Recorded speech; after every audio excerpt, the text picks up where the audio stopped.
Hi you guys, it's your girl Toya. This is post-op week 3 update. Well, let's get straight to the numbers. Last week I did not lose a pound, not 1 pound. Guess that was my official first stall.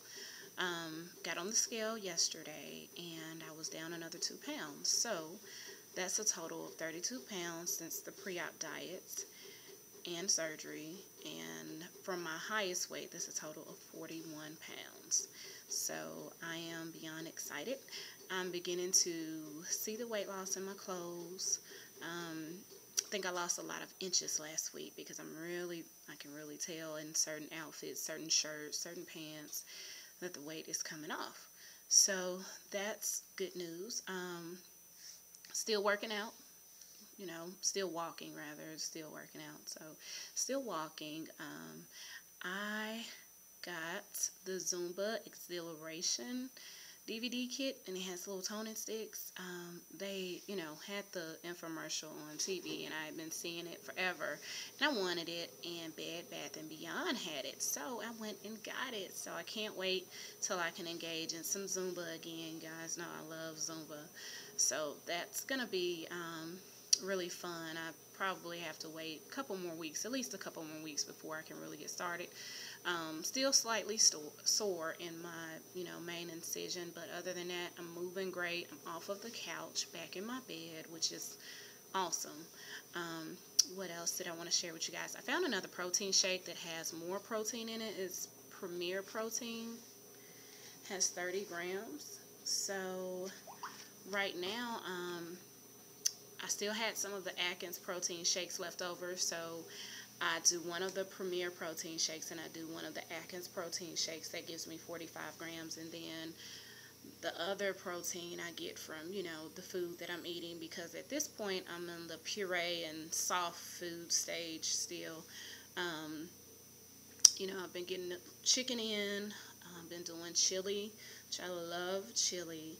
With the beans and everything, that gives me some extra protein as well. Still doing yogurts, things of that nature. I had a little bit of cream of wheat, and I'm doing scrambled eggs still. So everything has been good in terms of me keeping the food down. I'm only able to eat right now 2 to 3 ounces. I guess, which is to be expected. I get full very, very, very, very fast, especially when I'm eating something that has a lot of protein in it. Let's see, what else am I doing, or what else did I want to talk to you guys about? Last week, believe it or not, was challenging for me mentally. Last week it was like my mind finally caught up to the fact that I'm not eating as much as I used to. And I don't want to say that, hold on guys, I'm sorry, turn this TV off. I felt like I went through a little bit of depression, Guys, this stuff is real, and I guess that's why they have you talk to a psychiatrist before you have this surgery, because it really, truly alters your life, and your mind, your way of thinking can be affected when you're used to having a certain behavior, a certain relationship with food for so many years, and then it's over. And you have to get used to that. You really have to get used to the fact that, hey, I just can't eat as much anymore. I can't eat the sweet stuff anymore. I can't eat those things that are bad for me anymore. And I think my brain finally got the memo that, hey, this is a lifestyle change for us now. We can't go back to those old ways. We can't go back to those old habits. So last week was really rough for me emotionally, and I was thinking about going and talking to like a little therapist or something, just to, and I feel like I've already started dealing with the root of a lot of, my love for food, and how I use food as a comfort, how I use food as a mask. I started dealing with some things that, that I use food for, to cover up. It has not been easy, but it is a healing process. Learning a new behavior, learning how to see food not as, you know, my world, my existence, not as a god, so to speak, not as something that I worship, that I just have to have or I can't live without, but learning to see food as fuel for my body, you know, nourishment for my body, and putting the right things in my body. So, you know, I'm just, I'm just going to keep it real with y'all as much as possible. You know, this has not been, last week was not easy for me emotionally at all. I've gotten better, of course. I believe in the power of prayer, you know, praying and relying on my faith, you know, and trusting in the Lord, that I'm going to make it through this as a conqueror, as an overcomer. I watch a lot of The Biggest Loser, and, you know, I think about those people. They go through all of that, you know, the rigorous workouts, you know, changing their eating habits, and some of those people gain their weight back. A lot of them have gained their weight back. And even with having bariatric surgery, you can gain your weight back, and I don't want that to happen to me. So I know that this has to be a mind change. My whole mind has to change about the way that I look at food and how I use food and why. You know, it can't be an emotional go-to anymore. You know, if I'm having a bad day, I've got to learn how to channel that energy, or, you know, if I'm upset, or if I'm, you know, I mean, I used food as for every emotion. When I was happy, when something good was happening, oh, let me go out to eat to celebrate, you know, or, you know, if I was bored, you know, if I was angry, if I was upset, you know, food was my everything, you know.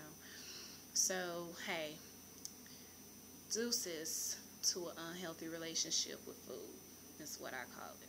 You know, I feel like I've had that official breakup with unhealthy eating, because I was slowly dying. I was slowly killing myself, and I want to live. I'm 27 years old. I want to live. There's so much more to life. I just had a former high school classmate that died last Saturday morning. She died from some type of diabetic coma. She didn't know that she had diabetes, and it struck me to the core. So that was another reason why last week was such a hard week for me emotionally, because I thought about myself. You know, had I not found out when I did, in the way that I found out that I was, you know, in the early stages of diabetes, that could have been me easily.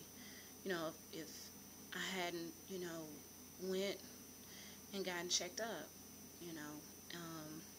So, guys, this stuff is serious, you know. It's serious. It's serious. It's so serious. Your health is nothing to be played with, you know. And then sometimes, you know, I was like, wow, you know, this was my cross to bear. And it's hard sometimes to accept that. Like, man, why couldn't I have been a normal-sized girl with just a perfect metabolism? I could eat what I want and the weight just come off, or I don't gain any weight, you know. But that's not how it was made up. And, you know, eating a lot of processed foods, eating a lot of sugar, carbs, things of that nature, just a lot of unhealthy behaviors with food, you know, will ultimately lead you there. I don't care how small you are in the beginning. But, yeah, guys, this stuff is serious. It's serious. Your health is serious. And, you know, I don't regret having this surgery, because, you know what, it's forcing me to deal with the root of my issues when it comes to food and those behaviors that I've had for years. It's forcing me to do that. So, hey, you know, at the end, I'll end up winning, you know, instead of dying. So that's how I look at it. It's a win-win situation, baby. Win-win situation. But anyways, I'm going to end here, you guys. If y'all have questions, comments, you know, drop me a line. Don't be afraid. Open concerns. Eventually, I'm going to do a body shot. Normally when I do my videos, I'm by myself. So get one of my friends or a cousin or somebody over here to help me or something. Because I do my videos on my tablet, and it's not the most, yeah. I have to find a way to rig it up some kind of way if I try to do it by myself. But I will get you guys a body shot as soon as I can. Anyways, I will holler at you guys later. Bye.